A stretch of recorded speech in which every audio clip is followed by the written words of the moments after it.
Hi friends, இன்னைக்கு பருப்பு பொடி தான் செய்ய போகிறேன். எண்ணெய் சட்டியில் 1 டேபிள் ஸ்பூன் அளவுக்கு எண்ணெய் விட்டுட்டு ஒரு 10 வரமிளகாய் சேர்த்து வறுத்துக்கலாம். கூடவே 2 கொத்து கருவேப்பிலை சேர்த்து நல்லா வதக்கி விட்டுடலாம். ஒரு 10 பூண்டு பல் சேர்த்துக்கலாம். பூண்டு பல் சேர்த்து ஒரு 10 செகண்ட் நல்லா வதக்கிட்டு 1/2 டீஸ்பூன் மிளகு, 1/2 டீஸ்பூன் ஜீரகம் சேர்த்து நல்லா வறுத்துக்கலாம். எல்லாமே வறுத்ததும் இதை ஒரு பாத்திரத்தில் மாற்றி சூடு ஆறுற வரைக்கும் அப்படியே வச்சிடலாம். அதே எண்ணெய் சட்டியில் 1/2 கப் அளவுக்கு துவரம்பருப்பை நல்லா வறுத்துக்கலாம். துவரம்பருப்போட கலர் மாதிரி வரணும்.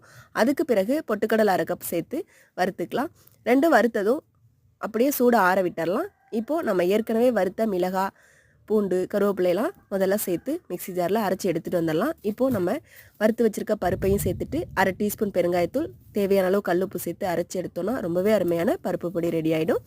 இதை சுட சுட சாதத்தில் 1 ஸ்பூன் போட்டுட்டு கொஞ்சமாக நெய் விட்டு சாப்பிடும்போது ரொம்ப அருமையாக இருக்கும்.